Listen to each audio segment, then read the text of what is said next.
శ్రీ సాయినాథాయ నమః. శ్రీ సాయి సచ్చరిత్రము 40వ అధ్యాయం 40th చాప్టర్. ప్రస్తావన దేవుగారింట ఉద్యాపన వ్రతము హేమాడ్ పంత్ ఇంటికి ఫోటో రూపంలో వెళ్ళుట. ఈ అధ్యాయంలో 2 కథలు చెప్పెదను.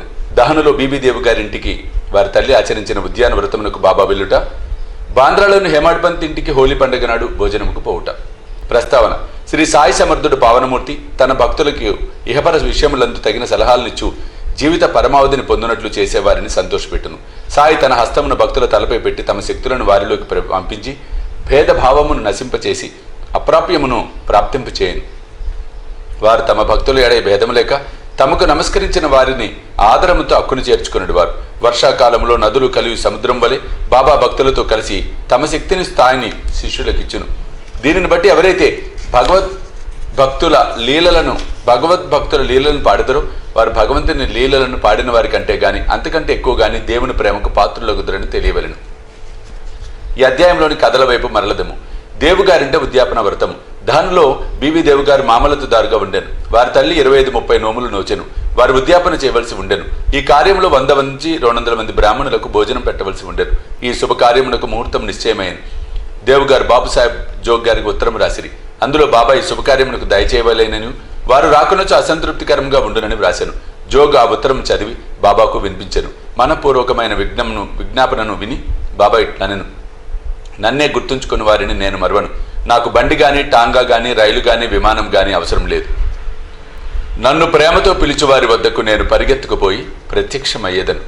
అతనికి సంతోషమైన జవాబును వ్రాయుము. నీవును నేను ఇంకొకరును సంతర్పణకు వచ్చేదని వ్రాయుము. జోగ్ బాబా చెప్పినది దేవుకు రాశాను. దేవుగారు ఎంతో సంతోషించిరి. కానీ బాబా రాతా రూయి నిమ్గాం దాటి ప్రత్యక్షంగా ఎక్కడికి పోరని ఆయనకు తెలియను.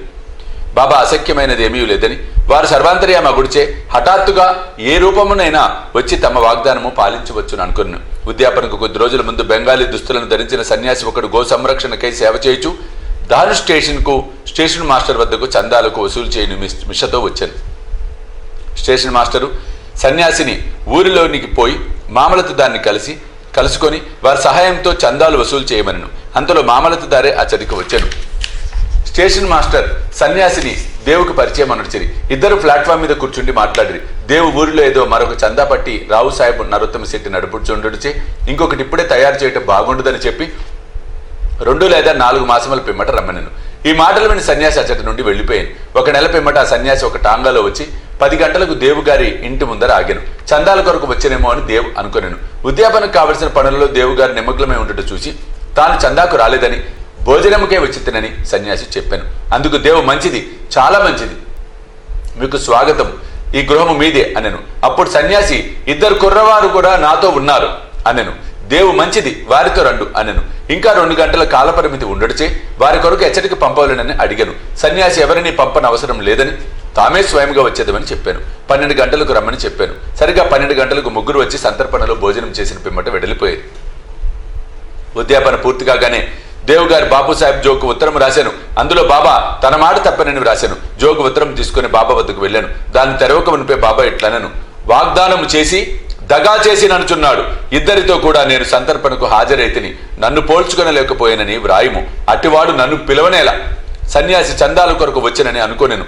అతని సంశయం తొలగించుటకే మరి 2తో వచ్చెను. ముగ్గురు సరిగా భోజనం వేళకు వచ్చి ఆరగించినా లేదా నా మాట నిలబెట్టుకొనుటకు ప్రాణములైనా విడిచేదను. నా మాటలను నేనెప్పుడు పొల్లు చెయ్యను. ఈ జవాబు జోగు హృదయంలో ఆనందము కలుగజేశాను. బాబా సమాధానమంతే దేవుకు రాశాను. దాన్ని దేవు చదవగానే ఆనంద బాష్పములు దొరలేను. అనవసరముగా బాబాను నిందించినందుకు పశ్చాత్తాపపడెను. సన్యాసి మొదట రాకచే తానెట్లు మోసపోయాను. సన్యాసి చందాలకు వచ్చుట, మరిద్దరూ కలిసి భోజనంకు వచ్చేదన్న మాటలు తాను గ్రహించలేక మోసపోవుట మొదలైనవి అతనికి ఆశ్చర్యం కలుగజేశాను. భక్తులు పూర్ణముగా సద్గురువుని శరణు వేడినచో వారు తమ భక్తులిండ్లలో శుభకార్యములను సవ్యముగా నెరవేర్చినట్లు చేసెదరు అనున్నది ఈ కథ వల్ల స్పష్టమగుచున్నది. హేమాడ్ పంత్ ఇంటికి ఫోటో రూపంలో వెళ్ళుట. బాబా తన ఫోటో రూపమున సాక్షాత్కరించి భక్తుని కోరిక నెరవేర్చిన మరొక కథ చెప్పేదను. 1917వ సంవత్సరము హోలీ పండగ నాడు వేకోజామున హేమాడ్ పంత్కు ఒక దృశ్యం కనిపించెను. చక్కని దుస్తులు ధరించిన సన్యాసి వల్లే బాబా కనిపించి నిద్ర నుండి లేపి ఆనాడు భోజనమునకు వారింటికి వచ్చేదనని చెప్పాను. ఇట్లు తనను నిద్ర నుంచి లేపినది కూడా కలలోని భాగమే. నిజంగా లేచి చూసేసరికి సన్యాసి గాని బాబా గాని కనిపించలేదు. స్వప్నంను బాగా గుర్తు తెచ్చుకొనగా సన్యాసి చెప్పిన ప్రతి మాట జ్ఞాపకం వచ్చాను. బాబా గారి సహవాసం 7 సంవత్సరముల నుండి ఉన్నప్పటికీ, బాబా ధ్యానము ఎల్లప్పుడూ చేయుచున్నప్పటికీ బాబా తన ఇంటికి వచ్చి భోజనం చేయనని అతడు అనుకొనలేదు. బాబా మాటలకు మిగులు సంతసించి తన భార్య వద్దకు పోయి, ఒక సన్యాసి భోజనంకు వచ్చును కాన కొంచెము బియ్యం ఎక్కువ పోయవలెను అని చెప్పాను. అది హోలీ పండుగ దినము. వచ్చువారెవరని, ఎక్కడి నుంచి వచ్చుచున్నారని ఆమె అడిగాను. ఆమె అనవసరముగా పెడదారి పట్టించక ఆమె ఇంకొక భావన చేయకుండానట్లుగా జరిగినట్లు చెప్పాను. తాను గాంచిన స్వప్నం తెలియజేశాను. షిరిడీలో మంచి మంచి వంటలను విడిచి బాబా తనింటికి ఎందుకు బాంద్రాకు వచ్చునా అని ఆమెకు సంశయం కలిగాను. అందులకు హేమాడ్ పంత్ బాబా స్వయంగా రాకపోవచ్చు, ఎవరినైనా పంపవచ్చు, కనుక కొంచెం బియ్యం ఎక్కువ పోసినచ్చో నష్టం లేదు కదా అనను. మధ్యాహ్న భోజనమునికే ప్రయత్నంలో నీవు చేసిరి. మిట మధ్యాహ్నం సర్వము సిద్ధమాయను. హోలీ పూజ ముగిసెను. విస్తళ్ళు వేసిరి, ముగ్గులు పెట్టిరి. భోజనమునకు 2 పంక్తులు తీర్చిరి. రెంటికి మధ్య పీట బాబా కొరకు అమర్చిరి. గృహంలోని వారందరూ కొడుకులు, మనుమలు, కూతుళ్ళు, కుమార్తెలు, అల్లుండ్రు మొదలగు వారందరూ వచ్చి వారి వారి స్థలములను అలంకరించిరి. వండిన పదార్థములు వడ్డించిరి. అందరూ అతిథి కొరకు కనిపెట్టుకుని ఉండిరి. 12 గంటలు దాటునప్పటికి ఎవరూ రాలేదు. తలుపు వేసి గొండ్లం పెట్టిరి. అన్నశుద్ధాయను, నెయ్యి వడ్డించిరి. భోజనముకు ప్రారంభించుటకు ఇది ఒక గుర్తు. అగ్నిహోత్రునకు శ్రీకృష్ణునకు నైవేద్యము సమర్పించిరి. అందరూ భోజనము ప్రారంభించబోచుండగా మెట్లపై చప్పుడు వినిపించారు. హేమాడ్ పంత్ వెంటనే పోయి తలుపు తీయగా 2 మనుషులు అచ్చట ఉండిరి. ఒకరు అలీ మహమ్మద్, వేరొకరు మౌలానా ఇస్ము ముజావర్.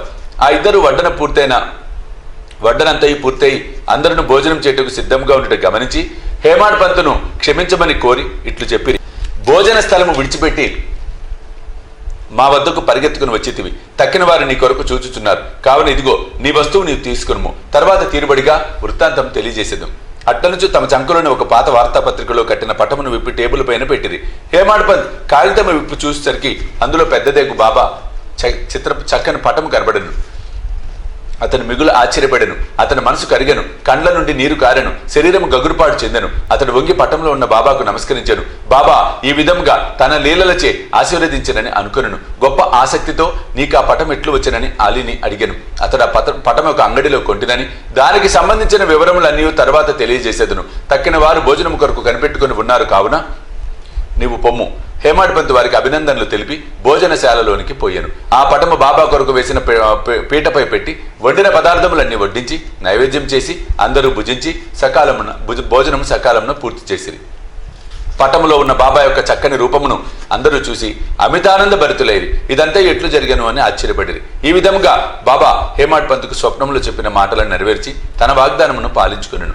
ఆ ఫోటో వివరములు అనగా అది అలీ మహమ్మద్కి ఎట్లు దొరికెను, అతడెందుకు ఇచ్చెను, దాన్ని హేమాడ్ పంత్కి ఎందుకు ఇచ్చెను అన్నవి వచ్చే అధ్యాయంలో చెప్పుకున్నది. 40వ అధ్యాయం సంపూర్ణం. సద్గురు శ్రీ సాయినాథ అర్పణమస్తు. శుభం భవతు.